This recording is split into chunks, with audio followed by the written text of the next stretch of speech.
Hello students. आज का जो हमारा टॉपिक है वो है सत्ता की साझेदारी। ठीक है, हमने जो लास्ट अपनी जो वीडियोस थी, अपनी क्लासेस थी, उसके अंदर हमने पढ़ा था इकोनॉमिक्स के बारे में। इकोनॉमिक्स के हमारे ऑलमोस्ट 3 चैप्टर कवर हो चुके हैं। ठीक है ना। आज जो हम न्यूज़ बुक पढ़ाने जा रहे हैं वो क्या पढ़ने जा रहे हैं, वो है अपनी सिविक्स। सिविक्स का मतलब होता है नागरिक शास्त्र।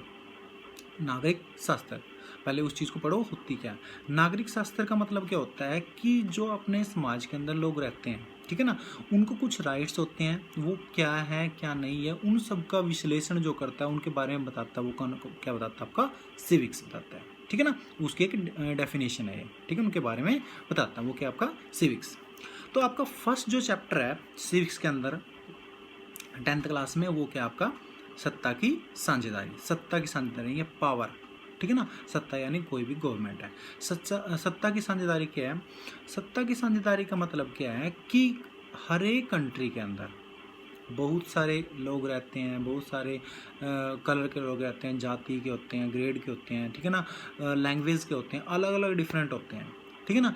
अगर वो जो उनकी पावर है, सत्ता, किसी एक व्यक्ति के हाथ में चली जाए, या फिर कुछ एक पर्टिकुलर लैंग्वेज के, पर्टिकुलर कास्ट के, पर्टिकुलर जो उसके मतलब समुदाय के पास चली जाती है, तो उसका क्या हो जाता है, नेगेटिव इफेक्ट पड़ता है। नेगेटिव इफेक्ट क्या पड़ेगा?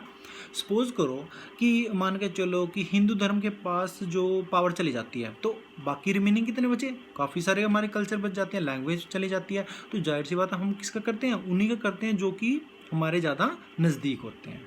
ठीक है ना। तो उसका क्या होता है, उसमें देश के अंदर क्या हो जाते हैं, उसके नेगेटिविटी ज़्यादा जाती है। बाकी जो अपने लैंग्वेज के आधार पे, अपने समुदाय के आधार पे, अपने संप्रदाय के आधार पे, अपने कास्ट के, रिलीजन के आधार पे क्या हो जाते हैं, लोग वहाँ पे दंगे वगैरह या फिर आंदोलन करना शुरू कर देते हैं, अपनी मांग को रखना शुरू कर देते हैं। तो सत्ता की साझेदारी क्या है? सत्ता की साझेदारी का मतलब क्या है? पावर को अलग अलग हिस्सों में बांटना। यानी कि जो सरकार है, सरकार क्या करती है, अपनी पावर को कई लोगों में बांट देती है, जनता में बांट देती है। और वो कैसे बांटती है? अपनी कास्ट के आधार पे बांटती है, अपने धर्म के आधार पे भी, जाति, धर्म, जाति, जो अपनी लैंग्वेज होती है, संप्रदाय होते हैं, समुदाय होते हैं, ठीक है ना, अपने अपने मतलब कि जो टोन होती है, हर एक चीज़ से अलग अलग डिवाइड कर देती है। यानी कि हर एक सरकार के अंदर हर एक जाति धर्म के व्यक्तियों को वहाँ पे लेके आती है, ताकि किसी को ये ना हो कि हमारी सरकार के अंदर, हमारे देश, हमारी मतलब जो सरकार है, हमारे जो लैंग्वेज का, हमारे धर्म का या जाति का कोई व्यक्ति नहीं है। तो सत्ता की साझेदारी का मतलब क्या है? अपनी पावर को अनेक व्यक्तियों में बांट देना। ठीक है। उससे क्या होता है, अनुकूलता, मतलब कि एक बैलेंस बना रहता है अपने समाज के अंदर, अपने देश के अंदर। यानी कि लोग क्या रहते हैं, ठीक ढंग से काम करते हैं। ठीक है ना। उसके बाद क्या है इसके अंदर जो अपना चैप्टर है, उसके अंदर क्या है, बहुसंख्यावाद क्या है। इसके अंदर जो आज के लिए मैं टॉपिक जो पढ़ रहा हूँ, वो सिर्फ आपको सुनने हैं, क्या मतलब इसके अंदर चीज़ें क्या है। तो इसके अंदर बहुसंख्यावाद क्या है? बहुसंख्यावाद का मतलब क्या होता है कि जब बहुसंख्यावाद यानी कि एक पर्टिकुलर जो समुदाय होता है, उसके साथ एक स्टोरी है, वो बता दूंगा आपको। बहुसंख्यावाद का मतलब क्या है कि जब बहुत ज़्यादा एक समुदाय से, जाति के लोग ज़्यादा होते हैं, लाइक भारत के अंदर हिंदू धर्म ज़्यादा है, तो हिंदू धर्म ज़्यादा, इसका मतलब ये क्या है? इसका मतलब अगर बहुसंख्यावाद हो तो हिंदू धर्म अपने करना शुरू कर देगा, तो उसके बाद जो बाकी जो रिलीजन्स हैं, वो क्या होते हैं, उसके एंटी हो जाते हैं। ठीक है ना। तो बहुसंख्यावाद का मतलब क्या? एक मतलब कि देश के लिए बहुसंख्यावाद क्या होता है? गलत होता है। ठीक है ना। उसमें क्या मतलब, लोग अपने अपने जाति धर्म से संबंधित काम करना शुरू कर देते हैं। ठीक है ना। उसको क्या बोला जाता है? बहुसंख्यावाद। उसके बाद है लोकतंत्र। क्या लोकतंत्र का मतलब क्या होता है? डेमोक्रेसी। ठीक है ना। डेमोक्रेसी अच्छी तरह पता होगा। जब डेमोक्रेसी का मतलब क्या होता है कि जब लोगों के द्वारा किसी व्यक्ति को चुना जाता है, ठीक है, लोगों के द्वारा किसी सरकार को चुनना है, किसी नेता को चुनना, और उसको क्या बोला जाता है? डेमोक्रेसी। लोकतंत्र यानी कि लोगों को क्या होता है? स्वतंत्रता होती है किसी व्यक्ति को, किसी पार्टी को चुनना और वहाँ पे उसकी सरकार बनाना। ठीक है ना। उसको क्या बोला जाता है? डेमोक्रेसी। ठीक है। उसके बाद इसके अंदर जो ऑल ओवर चीज़ें, जो एक इसके अंदर जो चैप्टर के अंदर चीज़ें हैं, मेन सी चीज़ें मैं बता रहा हूँ आपके अंदर आज के लिए, जो आपकी क्लास है, वो इस चैप्टर के अंदर है क्या। एक इसके अंदर एक टॉपिक है, वो है लोकतंत्र के ऊपर ही है कि जो संप्रदाय की भावना होती है उसके बारे में है।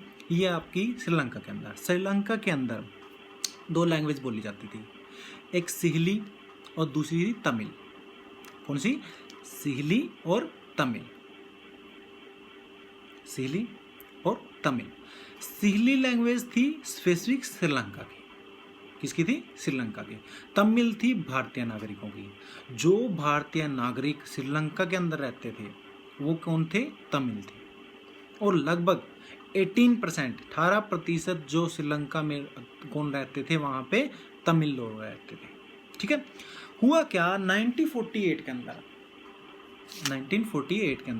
1948 के अंदर क्या हुआ कि वहाँ पे डेमोक्रेसी आ गई, लोकतंत्र आ गया, सेलिब्रेशन हो रहा था। तो उसके दौरान जो बहुसंख्यावाद हो गया। बहुसंख्यावाद का मतलब क्या है? वहाँ पे जो ज़्यादा मेजोरिटी किसकी थी? वहाँ पे सिहली की। सिहली के वहाँ पे जो थे, टोटल थे वहाँ पे 78, आई थिंक 78, हाँ समथिंग, ठीक है ना, उतने थे वहाँ पे। तो उसके अंदर क्या था कि वहाँ पे जो लोग थे सिहली लैंग्वेज के थे, तो उनकी सत्ता थी, उनकी सरकार थी। तो जो भी गवर्नमेंट पॉलिसीज आती थी, जो भी नियम कानून बनते थे, जो भी अच्छी सुविधाएं दी जाती, तो किसको दी जाती? सिहली लोगों को दी जाती थी। ठीक है ना। तो हुआ क्या, कुछ टाइम तक तो देखो आप पर्टिकुलर टाइम तक तो किस चीज़ को सहन करते हो, पर एक टाइम के बाद वो क्या हो जाती है, जरूरत से ज़्यादा चीज़ें बढ़ जाती हैं। तो उसमें क्या हुआ, उन जो तमिल लोग थे, तमिल कौन थे? भारतीय लोग थे, ठीक है ना, जो श्रीलंका में रहते थे। तो उन्होंने क्या किया, विद्रोह करना शुरू कर दिया। किसने? तमिल लोगों ने। कि उनको क्या है, सुविधाएं नहीं दी जा रही, कोई भी सरकारी स्कूल में एडमिशन नहीं था, मतलब कि कोई भी उनको गवर्नमेंट कोई फैसिलिटी नहीं थी। मतलब लोग क्या कर रहे थे, मारे मारे फिर रहे थे जो तमिल लैंग्वेज बोलते थे। उसके बाद जो 1948 में क्या हुआ था, वहाँ पे श्रीलंका क्या हुआ था, आज़ाद हुआ था। ठीक है ना। श्रीलंका के आज़ाद वहाँ पे 2 लैंग्वेज थी, सिहली और तमिल। तमिल कौन थे? भारतीय नागरिक थे। सिहली कौन थे? वहाँ पे श्रीलंका में रहने वाले नॉर्मल सिटीजन, जो परंपरागत वहाँ पे रह रहे थे। जो सिहलियों को सब सुविधाएं दी जा रही थी, पर जो आप के तमिल बोलने वाले थे उनको कोई सुविधाएं नहीं दी जा रही थी। ठीक है ना, क्लियर है। 1948 के बाद 1983 के अंदर जो तमिल लोगों ने तमिल लिबरेशन टाइगर के नाम से, तमिल लिबरेशन टाइगर के नाम से, तमिल लिबरेशन टाइगर के नाम से एक ग्रुप बनाया था। ठीक है। जिसके अंदर उन्होंने मांग रखी कि हमें भी सुविधाएं वगैरह दी जाएं। किन्होंने? तमिल लोगों ने। उन्होंने विद्रोह करना शुरू कर दिया, और जो विद्रोह था वो क्या गया, उग्र हो गया, यानी कि हिंसात्मक हो गया। उन्होंने अपनी मांग के लिए, जो मांग नहीं पूरी हो रही थी उनकी, तो तब भी उनकी मांग पूरी नहीं। तो 1981 में हुआ क्या था, वहाँ पे जो राजीव गांधी थे, अपने पूर्व प्रधानमंत्री, ठीक है ना, वहाँ पे राजीव गांधी थे, वो अपने इलेक्शन के दौरान घूम रहे थे। तो वहाँ पे उनको क्या कर दिया, वहाँ पे मार दिया गया। किन्होंने? तमिलों के द्वारा, क्योंकि वो श्रीलंका में उनकी किसी प्रकार की सहायता नहीं दे रहे थे। परंतु उनके बाद भी क्या है, तमिलों का शोषण कंटिन्यूसली चलता रहा। ठीक है ना। तो ये चीज़ें आपको समझ में आ गई होगी। उसके बाद इसके अंदर जो आपकी चीज़ें आती है कि भारत के अंदर 3 चीज़ें डिवाइड होती हैं। जो अपना जो मेन जो चीज़ें होती है आपकी सत्ता के बंटवारे के अंदर, जो आपकी विधायपालिका होती है, न्यायपालिका होती है, कार्यपालिका होती है। विधायपालिका, न्यायपालिका, कार्यपालिका 3 भागों में डिवाइड होती है। ठीक है ना। केंद्र सरकार, राज्य सरकार तो है ही। उसके बाद आपकी विधायपालिका, कार्यपालिका, न्यायपालिका। अब कई बार बच्चे समझ में नहीं आते कि होती क्या है। देखो, विधायपालिका क्या होती है, लाइक अपने सीएम है, सीएम होंगे, वो क्या कहलाएंगे, आपके विधायपालिका। एमएलए, मिनिस्टर्स, ये क्या कहलाएंगे, आपके विधायपालिका, विधानपालिका। ठीक है ना। उसके बाद कार्यपालिका कौन होंगे, जो आपके डीसी, ठीक है ना, डीसी होते हैं, आईएएस, आईपीएस, जो पुलिस ऑफिसर्स होते हैं, जो ये कंट्रोल करते हैं, आईएएस वगैरह, ठीक है ना, आईपीएस, ठीक है ना, ये सब जो कलेक्टर वगैरह होते हैं, ये क्या किस में आते हैं, कार्यपालिका, यानी कि काम को करने वाले लोग, जो इसको मैनेज करते हैं। उसके बाद जो काम को फॉलो नहीं करता, उसको जस्टिस जो करवाने का काम होता है वो होता है आपका न्यायपालिका। यानी कोई उसका कोई केस वगैरह चल रहा है, उसको सज़ा दिलवाने का या माफ़ करने का काम जो होता है उसका होता है न्यायपालिका का होता है। ठीक है ना। ये तो इस चैप्टर के अंदर ऑल ओवर यही चीज़ें थी कि डेमोक्रेसी क्या होता है, बहुसंख्यावाद क्या होता है आपका। ठीक है ना। ये सब चीज़ें इसके अंदर आएगी कि चिल्ली के अंदर क्या हुआ था, मोस्ट इंपॉर्टेंट क्वेश्चन है। सॉरी, श्रीलंका के अंदर ये लोकतंत्र का क्या हुआ था। ठीक है ना, कैसे लोगों ने विद्रोह किया था, इसके कितने भाग हैं, क्या है, ये सब चीज़ें इस चैप्टर के अंदर आती हैं। ठीक है ना। हम इसको नेक्स्ट जो आपका चैप्टर सॉरी नेक्स्ट आपका लेक्चर होगा उसके अंदर आप पढ़ लेंगे। ठीक है ना। Thank you.